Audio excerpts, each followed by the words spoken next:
Pourquoi c'est un message urgent? Parce que les gens confondent transmission d'informations avec éducation. Et c'est un gros problème qu'on a dans les familles et dans les sociétés de manière générale. On pense que quand on enseigne, alors on parle particulièrement du religieux ici, Al-Qur'an, le fiqh, Al-Aqida, quand on transmet des informations, on pense éduquer. Et ça a causé des dégâts, puisque des gens se sont retrouvés ici et là, même quelquefois dans des pays musulmans ou autres, dans des institutions, dans des instituts plutôt, dans des universités religieuses, etc., à consommer, je dis bien consommer des informations sans comprendre qu'est-ce que c'était que l'éducation, particulièrement l'éducation de l'âme. Donc c'est des gens qui se sont retrouvés avec beaucoup de théories, beaucoup de sciences, entre guillemets, et peu d'éducation. Et ça a causé des dégâts. Des gens qui se sont retrouvés à se préoccuper plus des autres que de eux-mêmes. Pourquoi? Parce qu'ils n'ont pas été éduqués dans le fond. Ils n'ont pas éduqué leur âme. Ils n'ont pas compris qu'il fallait éduquer son âme avant de s'occuper de son corps, de son apparence, des paroles qui sortent de sa bouche.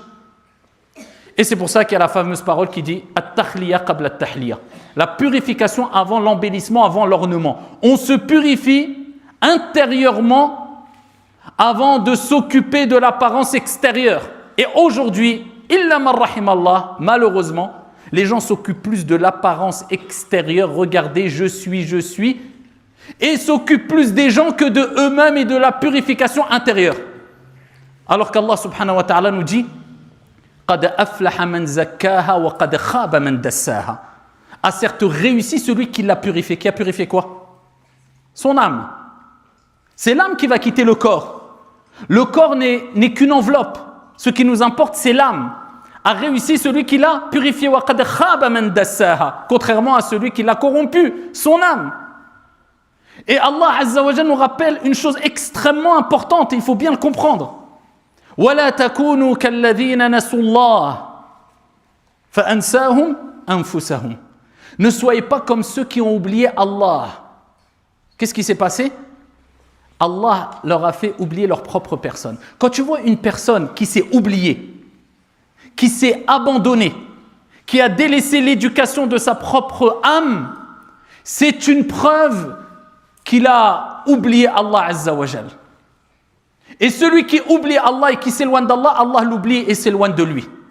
Quand tu vois des gens qui s'occupent des autres, mise en garde excessive, celui-là c'est un égaré, celui-là il est bien, celui-là il n'est pas bien, il distribue à tout va, d'accord, des cartes de piété ou d'égarement ou d'innovation, c'est une preuve qu'il a oublié son Seigneur et qu'il s'est oublié lui-même.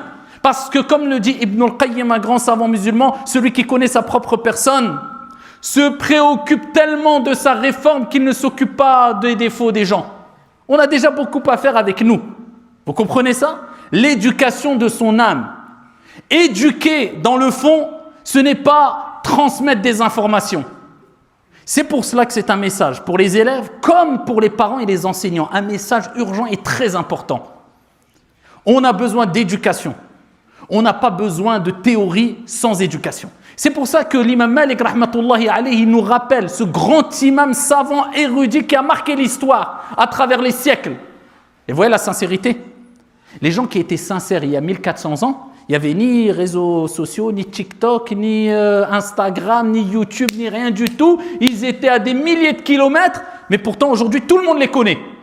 Pourquoi? Puisque quand tu es sincère, Allah Azza wa Jal fera que ton nom perdurera à travers les siècles. Et ton travail aussi. Et quand les gens t'évoqueront, ils diront Rahimahullah, qu'Allah lui fasse miséricorde. Et ici tu ne cesseras d'être élevé dans les degrés du paradis, insha'Allah ta'ala, de parler le travail que tu as laissé derrière toi. Et quand tu as 1000 réseaux sociaux et tu es connu par le monde entier, mais tu n'es pas sincère, wallahi, après ta mort, quelques jours, voire quelques semaines ou quelques mois, tout le monde t'oubliera. C'est une question de conformité, de sincérité.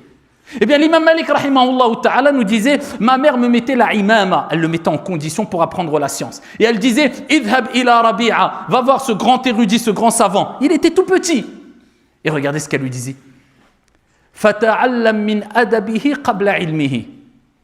Et apprends de son comportement, des bienséances, des bonnes manières avant la science. Voilà ce qui nous importe. Parce que si tu accumules de la science, ou tu transmets à ton enfant des informations, de la science, des connaissances, ou l'enseignant envers l'élève aussi, mais sans éducation de fond, sans règles de politesse, sans règles de respect, sans lui rappeler que c'est le plus important, eh bien il va faire des dégâts. Il ne saura pas se servir de cette science-là et peut-être il va s'enorgueillir avec cette science-là et il va se prendre pour je ne sais qui. Et c'est ce que ça donne, comme j'ai dit précédemment, des gens qui ont appris depuis 3 mois, ils ont appris 2-3 règles de grammaire, ils ont à peine appris 50 pages du Coran par cœur et ils commencent à mettre en garde contre tout le monde et à traiter tout le monde d'innovateur, d'égaré, etc., etc., etc. Parce que tu t'es oublié toi-même. Et c'est pour cela que les enseignants doivent comprendre que l'éducation commence par quoi ? Des règles de civisme, de bienséance qui relèvent du bon sens et ne minimisent rien du tout. Tu es dans une assise de science, de Coran, d'enseignement religieux, culturel, peu importe. Eh bien, commence à enseigner les règles de bienséance à l'élève. Et l'élève doit comprendre que c'est bon pour son âme, même si son âme prend mal les choses. Parce que ton âme, nos âmes tendent vers la paresse, la facilité, l'amusement, la facilité. C'est comme ça. Donc, on doit combattre son âme. Le prophète sallallahu alayhi wa sallam a dit Al-mujahidu man jahada nafsa. Le combattant, c'est celui qui combat son âme. Quand ton âme, elle te dit non, fais pas ça, et tu sais que c'est un bien pour toi que de le faire, eh bien, si tu n'apprends pas à ton âme à lui dire non, c'est moi qui va te gérer, c'est moi qui est maître de la situation, c'est pas toi, eh bien, ici, tu vas être esclave de ton âme. Eh bien, ici, c'est à l'enseignant d'apprendre ça à l'élève, et l'élève de comprendre cela. Donc, quand l'enseignant, il voit son élève affalé sur sa chaise, les pieds lâchés comme ça par terre, eh bien c'est là que ça commence l'éducation. Plus important que l'enseignement du Coran, que les règles de jurisprudence, que ça commence par cela, en lui disant écoute, range tes pieds, tiens-toi bien. Tabarakallah, tu as 20 ans ou 22 ans ou 25 ans ou je ne sais combien, tu as l'âge de faire je ne sais quoi, tu n'arrives pas à t'asseoir sans t'affaler et t'allonger contre le mur. Alors je ne dis pas pour ceux qui le font maintenant, non, on est dans une ambiance détendue, mais je parle quand il y a des cours, vraiment. Quand l'enfant se lève et part, ou le jeune, ou l'élève, même s'il a 40 ans ou 50 ans, il veut quitter l'assemblée, c'est pas il part comme si c'était un moulin ou je ne sais quoi, il demande l'autorisation. Et ça c'est des règles de bon sens, et c'est des règles d'éducation. Est-ce que je peux quitter le cours, muallim? Et j'interpelle mon enseignant, pas par son prénom, par règle de politesse. Quand tu vas chez le docteur, quand tu vas chez le médecin, tu dis hey, Richard, j'ai besoin de... Tu dis quoi, docteur ou pas? Pourquoi? Il a un prénom pourtant. Pourquoi on l'appelle pas par son prénom?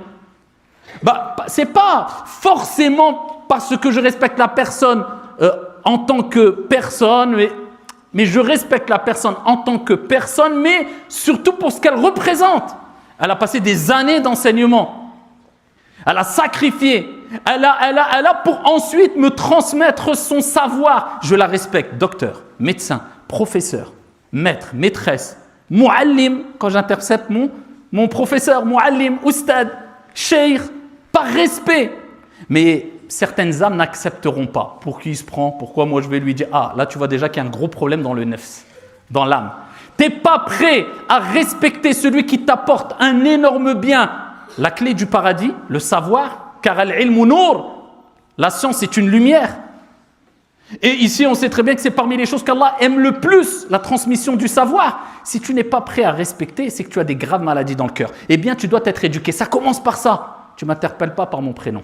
Muallim, oustad. On est dans un cours de Coran, on est dans un cours de fiqh, de jurisprudence, de droit, de bienséance, de comportement. Vous voyez, ça relève du bon sens. Et ça, ce n'est pas simplement dans les assises religieuses. C'est dans le monde de tous les jours. C'est des questions de bon sens. La politesse embellit, la bienveillance embellit. Quand tu vas dans une administration, peu importe la personne en face de toi, c'est une personne qui mérite un respect en tant qu'être humain avant tout. On a honoré les enfants d'Adam. Bonjour, merci, je vous remercie, autant pour moi. C'est beau. Ouais, qu'est-ce qu'il y a? Ouais, bah c'est bon. On est où? On est quoi? On est des êtres humains ou des animaux? Il y a des animaux qui respectent quelquefois plus les règles de vie que certaines personnes. Eh bien ça, on l'apprend dans l'éducation. Donc c'est pas je m'affale sur ma chaise, je réponds mal au professeur, je coupe la parole, et le professeur il continue à enseigner. Les parents continuent à vouloir transmettre des conseils et ça ils laissent passer. C'est pas trop grave. Ça c'est extrêmement grave parce que si l'enfant ne respecte pas ses règles de bienséance envers ses parents et il ne respecte pas ses règles de bienséance envers ses enseignants, qu'est-ce que vous voulez qu'il respecte? Qui voulez-vous qu'il respecte? Et c'est pour ça qu'on voit des dégâts aujourd'hui. On entend, comme vous avez entendu il n'y a pas très longtemps, un jeune de 14 ans qui a tué sa surveillante. Il n'y a plus d'empathie, il n'y a plus de compassion, il n'y a plus de respect. Parce que petit à petit, le respect a été grignoté par la fameuse parole « c'est pas grave, oui mais j'ai peur de le faire fuir, oui mais il ne faut pas être trop strict, oui il ne faut pas être trop dur, faut pas… » Non, on n'est pas là pour faire plaisir aux âmes. On est là pour éduquer des âmes. Celui qui n'accepte pas ce cadre-là avec bienveillance, bien sûr, avec sagesse, avec douceur, et qui n'accepte pas de respecter son professeur, qui n'accepte pas de respecter les règles de bienséance et de bon sens, eh bien, il n'est pas en train de s'éduquer, il est en train d'accumuler des informations avec lesquelles il va faire des dégâts. Le respect, c'est le plus important. Et le respect a beaucoup disparu. Et c'est pour ça qu'on voit des jeunes, quelquefois, qui se rebellent même envers leurs parents. Vous savez pourquoi ? Parce qu'il n'a pas eu cette éducation qui est « je ne te dis pas toujours oui, je ne te dis pas toujours non. Je ne dis pas toujours ce que ton âme veut. » Et quand il a l'habitude qu'on lui réponde à tous ses caprices par le oui, eh bien le jour où tu lui dis non, ou c'est pas ça, comme ça qu'on fait, l'âme n'accepte pas et elle se rebelle. Parce que l'âme est rebelle.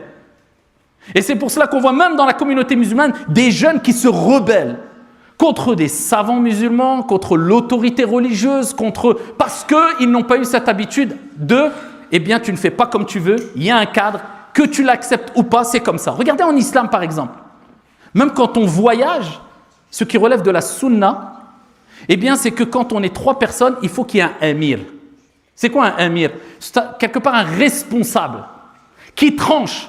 Parce qu'il peut y avoir des désaccords, même pendant un voyage. On va là, non, on ne va pas là. On dort ici, non, on ne dort pas ici. On part à telle heure, non, on ne dort pas à telle heure. Il faut que quelqu'un tranche à chaque fois.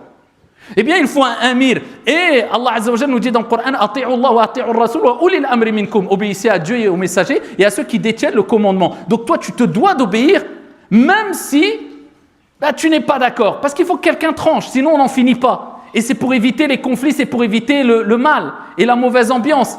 Eh bien, il y a des gens qui n'acceptent pas ça, qu'il y a quelqu'un qui a une responsabilité. Pourquoi ? Parce qu'ils n'ont pas éduqué leur âme et ils aiment bien se rebeller. Et quand tu vois quelqu'un qui aime se rebeller toujours contre l'autorité, contre l'enseignant, contre le représentant religieux, contre les gens dehors, c'est quelqu'un qui a été et qui est esclave de son âme. Et si vous ne voulez pas finir comme ça et vous égarer et finir avec les orgueilleux, avec les prétentieux, les gens qui ne cessent de s'enorgueillir et qui n'acceptent pas qu'un tel les conseille ou pas, parce qu'ils n'acceptent plus le conseil, apprenez à accepter les conseils. Reconnaissez quand quelqu'un vous transmet du bien. Soyez reconnaissant. Celui qui n'est pas reconnaissant envers les gens n'est pas reconnaissant envers Allah subhanahu wa ta'ala. Quand quelqu'un vous apporte du bien, respectez-le le plus possible, par rapport proportionnellement au bien qu'il vous apporte. Pour ça, certains pieux prédécesseurs disaient on détestait appeler, interpeller une personne par son prénom une fois qu'il nous transmettait ne serait-ce qu'un hadith. Le respect. Maintenant, des jeunes interpellent leurs parents par leur prénom. Ils disent même plus Abi, Oumi, papa, maman, c'est Georges, Mohamed, Karim. Leur oncle, on a l'impression que c'est leur sahab, leur pote. C'est plus Amé, Khalil.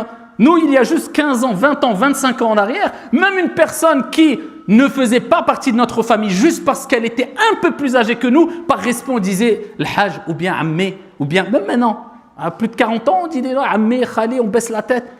Eh bien, ne sois plus étonné quand tu vois des gens qui ont une âme qui se rebelle et qui ne disent même plus Ammé, même plus Hajj, même plus Abi, même plus papa, même plus maman, qui ne respectent même plus la religion quelquefois. Ils ne reconnaissent même plus la sacralité d'une mosquée. Quand ils rentrent, ils ne respectent pas. Ils viennent à la mosquée, on a l'impression qu'ils vont assister à un match de foot sans aucun respect, sans aucun comportement. Les chaussures, les jeter ici et là. Toute cette fawda, toute cette belbala, toute cette ruina, comme on dit, eh bien, c'est dû à quoi ? Le manque de respect, le manque d'éducation de l'âme. Donc, barakallahu fina wa fikum, c'est juste un message improvisé pour vous rappeler ce message urgent. Éduquez votre âme, apprenez à respecter. Et surtout, ceux qui vous transmettent des connaissances. Et ceux qui transmettent, comprenez bien que quand vous transmettez, il faut d'abord s'adresser à l'âme avant le corps, avant la personne. Et il faut avoir une éducation de fond. Et quand vous avez réussi à faire d'une personne une personne respectueuse, une personne modeste, une personne qui reconnaît la valeur des gens qui sont en face de lui et le bien que les gens lui transmettent, Wallah, vous avez tout gagné. Et celui-là est meilleur que celui qui a appris le Coran par cœur, mais qui, quand il passe devant toi, à peine il te regarde quand il dit salam alaikum. Et il passe son temps à s'occuper des défauts des gens. Et quand il voit quelqu'un de plus âgé que lui, il lui passe le salam comme si c'était son pote. Et il reste des communautés aujourd'hui, pas pour parler de telle communauté plus que telle communauté, où il y a encore ce respect vis-à-vis surtout du religieux, des gens qui ont plus de connaissances qu'eux, peu importe les domaines, mondains ou religieux, etc. Et à d'autres communautés, malheureusement, où ça s'est vraiment dégradé. Et c'est aux jeunes et aux éducateurs et aux parents de réformer et de corriger ces problèmes-là et ces déficiences. Et vous allez voir que votre vie et la communauté de manière générale et les sociétés, eh bien, s'amélioreront beaucoup mieux et beaucoup plus rapidement. Mais qui l'a compris cela? L'éducation de fond, le comportement, le respect, al-adab, al-ihtiram. Si vous avez compris ça, vous avez tout compris. Barakallahu fina wa fikum, walhamdulillahi rabbil alamin.